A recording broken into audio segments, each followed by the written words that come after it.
Thank you for joining. This is Live with the Miami's Community News, and I'm Michael Miller. We have a very special guest today, Juan Medina Jr. You're the director of the Healthy Minds Institute. Thank you very much for being here. Well, thank you for having me. So, constantly, one of the things I'm hearing is about how people can train themselves with help so they can start doing things better. Yes. So often we hear people, they go to a massage therapist, they go to a physical therapist, they'll go to a personal trainer, they'll hire a coaching for learn how to cook, they'll join a running club, they'll join a bicycle club, they'll join an exercise club. But all of a sudden, what happens to the part about exercising our brain and trying to become better people without that? So tell us, why did you get into this field, and tell us about it? Okay. First of all, great question, because everything you mentioned is all about our physical bodies. And like you said, a lot of times people forget about the mental aspect. But your mind is the computer that actually controls your physical body. So people are starting to realize that, wait a minute, if we start controlling our brains, actually the rest of our physical bodies, everything that you mentioned, will fall into place. So I ended up getting into this back when I used to work at a college. We had a great training program on the cognitive mind. And I loved it so much that I became the facilitator for my campus. So I was now taking the program that they gave us as workers, and now I was facilitating it to the new employees and our nursing students. Okay, so you mentioned the word cognitive mind. What does that mean exactly? So cognitive mind is everything that we do, everything that's reading, listening to people, comprehending, and we take all of that we listen to and we look around, right? And we turn it into knowledge. Now, we as human beings take that knowledge and put it into action. So it's pretty much everything that we've listened to from our parents, our grandparents, our teachers, everything since we've been babies up to adults, everything that we listen to, we put it together and we base all of our decisions on that. So that's what the cognitive is. So what we're doing is learning how the mind, why do we think the way we do? Why do we have certain habits that a lot of times we don't like and we want to change? And how can we change those habits? So often, obviously, habits, that becomes our life. If you have that particular habit and you do it all the time, for good or for bad, all right, for both. It's there, right? Both those things count for lots of reasons. So you offer training for businesses and for individuals. So how does it come to pass that you put together a program for an organization? So what we do is we focus right now on the mental health, both the employees and actually the mental health of the company. So what we mean is, before there used to be a stigma, like, okay, we don't talk about mental health. Like I'm stressed. I can't let my employers know that I'm stressed. I have a lot of things going on. Like we were talking earlier on, I have 2 kids that sometimes drive me crazy. I cannot be showing that emotion at work, because now, they're going to say, okay, he can't do his job, he can't perform. So what happens is now, especially after COVID, a lot of people dealt with a lot of new stresses. The economy has changed, and companies now are finding that their employees are a little bit more stressed than what they used to be before. So what we do is we offer 2 different programs. One is for the businesses, which is more on their awareness of their self-talk of the employees, along with the professional development program. So we kind of mixed in self-talk into the professional development program. And then we have the other side of HMI, which is actually the life coaching. So we do a lot of one-on-one on the sides. So often people just need to be able to hear what they're saying and somebody give it back to them and go, is that it? All right, so you can figure out if that's the direction. One of the things we recognize that certainly in the last 10 or 15 years, the conversation about one's mental health has really moved up from the shadows, and at least got, even when Michael Phelps 5 years ago said, listen, when I need help, this is where I go. Simone Biles, when she said, I need to get my head straight. Right. It seems there's a little bit less stigma. We know that first responders have a special need way more than most other people. It doesn't, though, discount the stress on the individual. It's not necessarily more than that, because if you're stressing out, it's your stress. It's in there. And then it's really not right to be able to compare it to somebody else who theirs was more. So, it sounds like the COVID had a lot to do with that conversation. It really did. Because people, their lives were changed. And how old's your daughter? 8? I have a 13-year-old and one that's going to be 9. No. So that was 5 years ago when it first started. So she went for a couple of years, people with masks all day. Yes. So on a personal note, and that's also what helped me to relate to people, and especially through the life coaching. In my case, is that my wife is a teacher. So when COVID happened, she was now teaching from home. The kids were now learning from home. So each person was in their own individual rooms with their own individual computers. And my business that I have actually shut down for a few months. So I was also at home. So now we were at home 24/7. Once a day. Everybody on their own computers. And then the kids now, when they didn't understand anything, it was, okay, Daddy, how do we do this? Daddy, how do we do that? And what I realized is that I needed help. I couldn't go to my wife at the time because she was doing her lessons, but I found help in one of my kids' teachers, who I called her and I said, how do you teach kids? I'm not used to teaching kids like their elementary math, the elementary reading. And I realized quickly, I said, okay, if I'm going through this, everyone else is going through this. I would call my friends and they're like, oh yeah, I'm going crazy, pulling out my hairs. My gray hairs are now even whiter. And that's where we also realize, okay, this is going to affect us for a very, very long time. So one of the things too that I want to point out is that there's a difference between, a lot of times people consider life coaching and they compare it to psychology, like going to a therapist. And it's a little bit different, right? A psychologist will look at your life, go back to the beginning, and explore your feelings. Why did you feel like this when your mom told you this? Why did you feel like this? So it's a lot of emotions about your past and how to deal with those past emotions. What we do as life coaches is we focus on the present. Okay, what are your goals right now? Where are you right now in life? What are your goals? And what steps do we need to take to get to those goals? So how do you gain the trust of somebody else's employees? You walk in, you're the suit, right? And the boss brings in, hey, listen, talk to this guy over here. We're going to improve everything. What is it you do so that they get relaxed enough to be able to say, probably for the first time in a long time, what they want to become and where they are and how they feel about where they are? Well, for starters, I never wear the suit. Because we realize that, when people think of suits, people think corporate. And right now, in most companies that you walk in, when you have meetings with your regular manager, everything's okay. You're used to them, you're used to dealing with them all the time, just like your interaction here with your immediate employees. But when you're at a larger corporation, you may not see corporate people for a month, 2 months, even 6 months. So when corporate comes down, it's all the suit people coming down to go, hey, we looked at the numbers. You're not performing at this level. So they always look at suits as a bad feeling coming Remember in. the TV show Suits? Yes. I've still watched it. I go back. Okay, back to episode 1. But so what we do is we actually just let them know that, especially right now, before we do anything with a company, we speak to either the owners or the head manager, whoever is in charge of leading, who wanted the training to come in.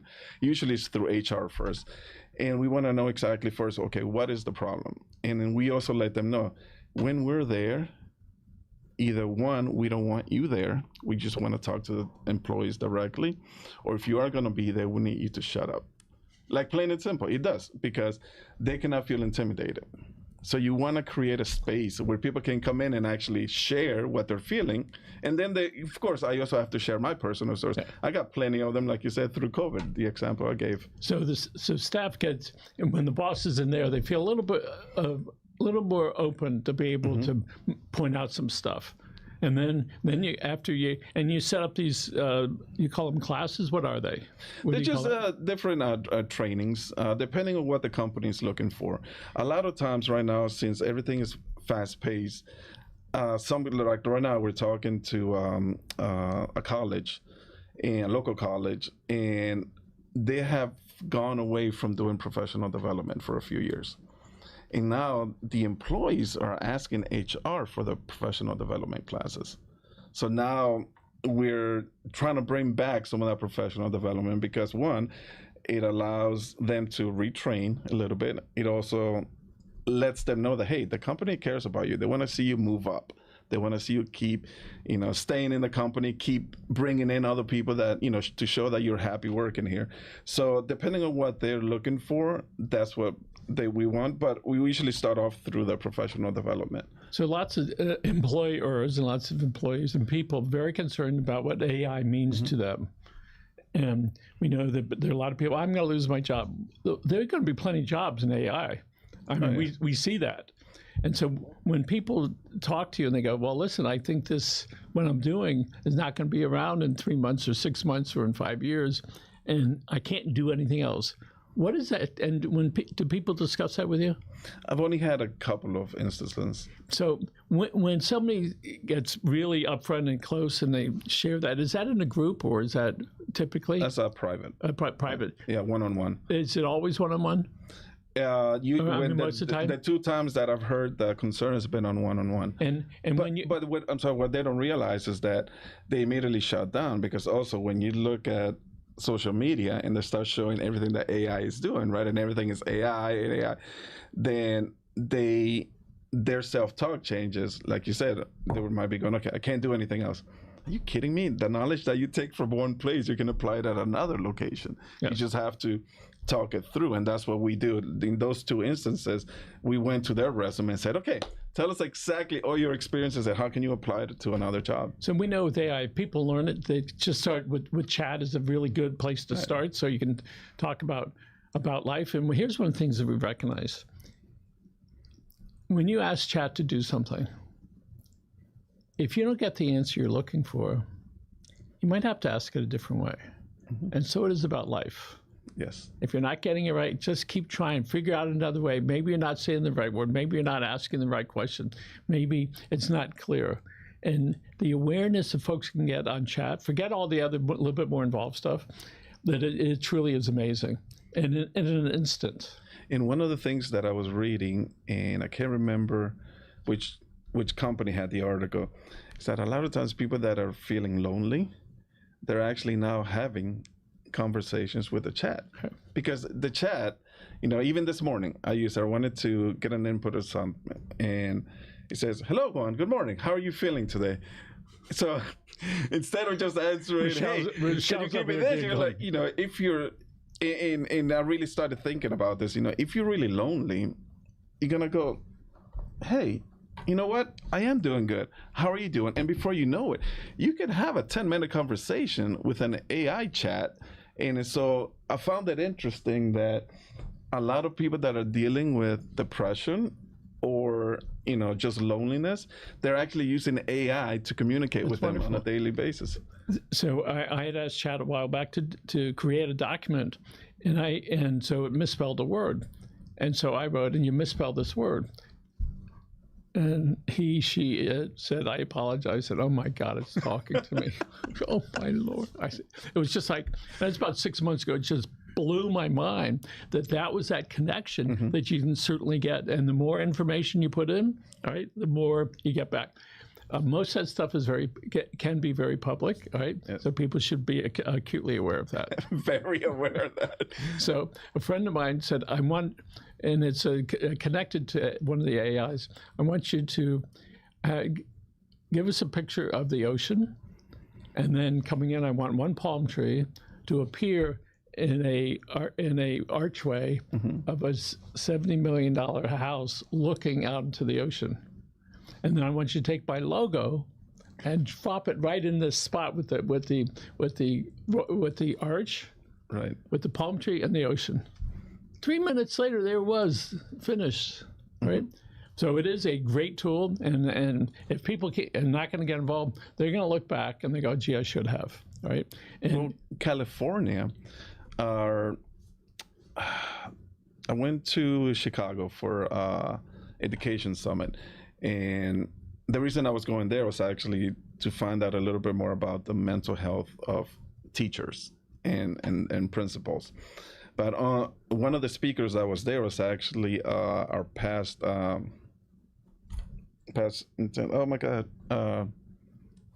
educational director in Miami. He just left for Yeah. Alberto. Alberto, yes. Right. Oh my God, I can't believe it. I ran into him, and to try to see if there was something we could do. And I also, he gave me 5 minutes, so I was able to do a quick interview. And he said that in his district now, they were providing, and they started doing it this year, they provided all the students with a little AI on there that they can wake up every morning and listen to positive affirmations every morning before they go to school. That's wonderful. I said, oh my God. He teamed up with 2 companies. It took a year to get a process, and they started doing it there. And I'm sure that other places throughout the county are going to do that. That's wonderful. And one of the things we've also learned is that people do want one-on-one, in spite of the other stuff. They do want human touch, all right? 15 seconds, 3 times a day stimulates the mind. Yes. And so I went to a doctor the other, I don't know, about a year ago. Oh, I'm not feeling good. As soon as I went in, put his hand on my shoulder, said, what's going on? Do you know that in 2 minutes, it was all good? And you know what it came down to? The essence of life. Do you love me? Do you want to be with me? Am I a good person? Am I doing okay? Mm-hmm. That's that whole process about the self-affirmation.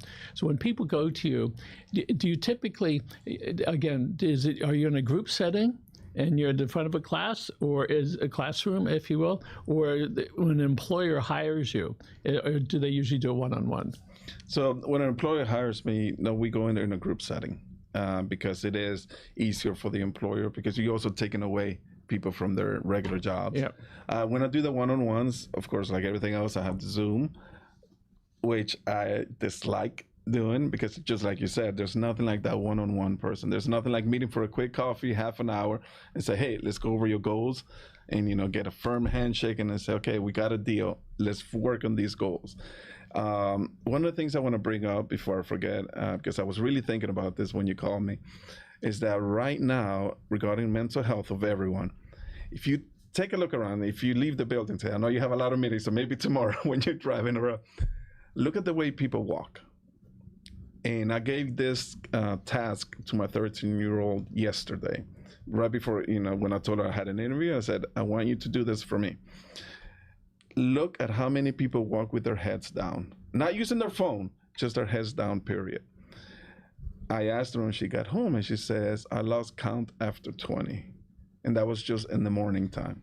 So what happens is that when you're walking around, your self-esteem is down. When you're looking down, just like when players are losing a game, what do? Immediately put their hands on their waist, and they look down, right? Going, oh my God, how are we going to do this? We're going to lose, right? So now people are walking around, and I don't know if you're getting, just walking around like this, anywhere. They get from their car, they start like this, and they start walking around, shoulders down, head down. And what happens is, as you're doing that physically, and I know you had a person here that was talking about the spine, physical therapist in one of your interviews.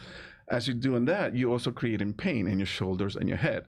So not only are you concerned or stressed out about something at home, but now you're physically adding to it, which makes it even worse. When you switch that around and you actually put your shoulders back and you just put your head down, just straight ahead, you're looking straight ahead into where you're going, you actually feel more confident. You may find yourself talking to yourself a little bit more, going, hey, you know what? Today's going to be a good day. So all that works together. And sometimes it's just that the smallest thing that can make the difference, which is suck it up, put your head up, listen to something positive, hang around with happy people, right? So tell us again. So Healthy Minds Institute, people can find on the website. There it is, right up on the website. It's hminstitute.net. Yes. And people can find you there. And so do you do individuals that somebody could call you and say, hey, listen, I'm looking for somebody to help me go over my goals. You do that? We did. I actually did a couple of sessions with a golfer, someone that wanted to go to, and his goal is to make it to the pros. And what we did is I went out to the golf course. I love golf, so it was a good excuse to go out anyway.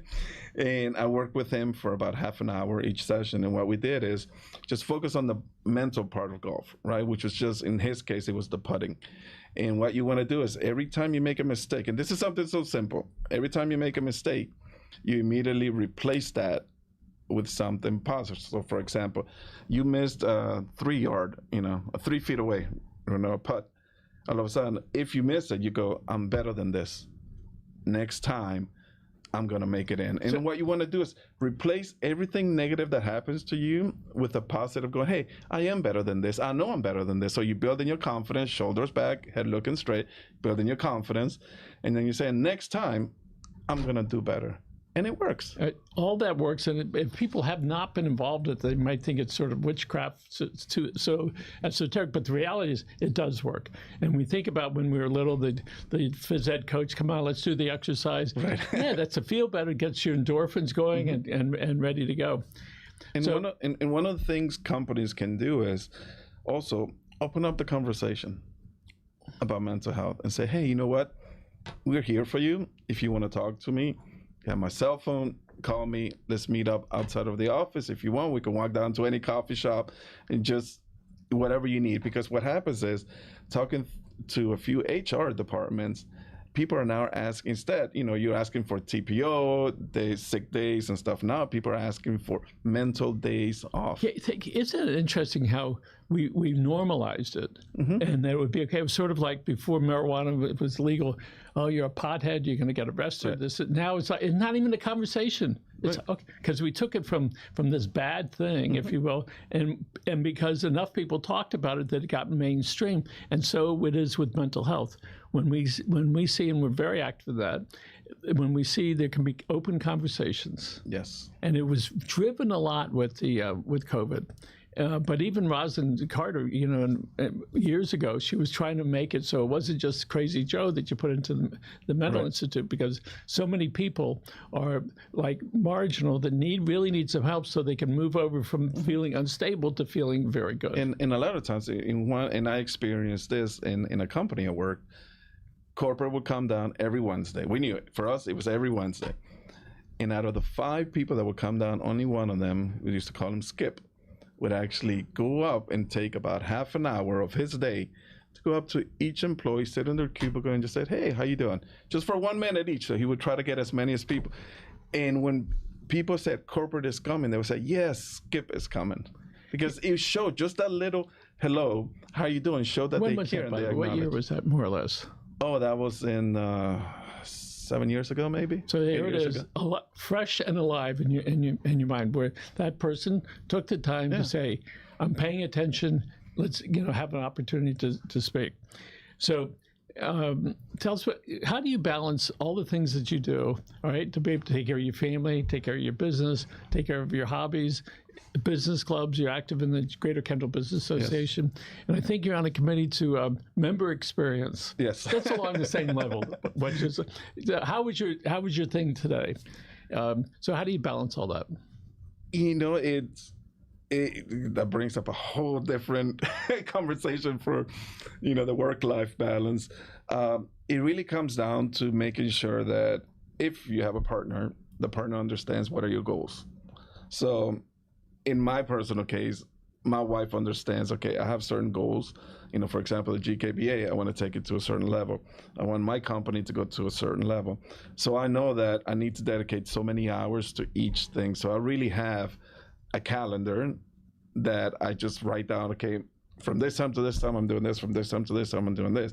I'm also trying to finish a book that I'm doing. And I'm also looking into getting into podcasts to bring more of this out into the community. Well, we can help you with half that. But let's talk about it in the book. You have it formulated in your head? Yes, I do. Okay. I already started writing it. Oh, good. So, Michelle, we're going to see if we can get a commitment here. When do you want to have it finished?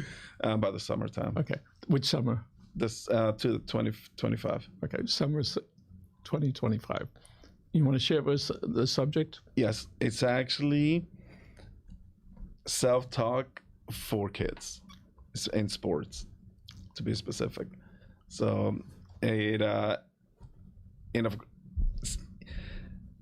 they've done many researches from the 1970s to now, and they all say the same thing. We all have about 6,000 thoughts a day.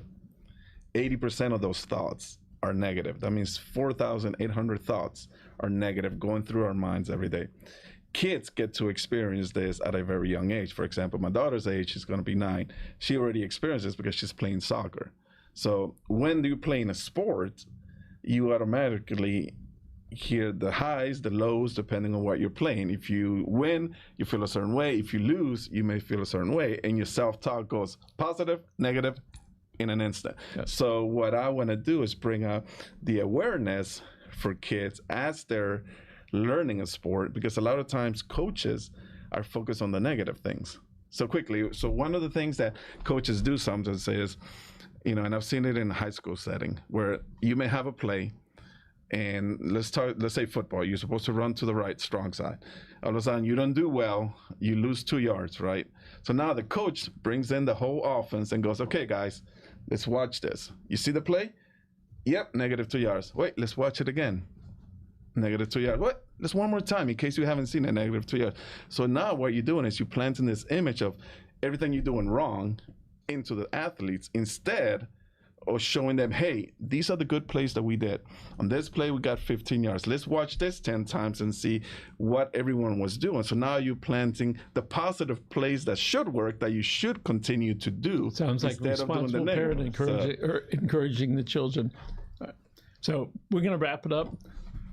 So we're going to, if you want to start doing a podcast, all right, in your place, let's talk about it here. Yes. So again, people can reach you on the website one more time up on the screen, and they can call you, they can email you. Yes, and they can find, I have 2 YouTube channels too, one, my personal one and the HMI one. Okay. And I put some of our teachings on there too. Juan Medina Jr. Thank you very much for being here. Again, folks, remember, have a great day and take care of yourself.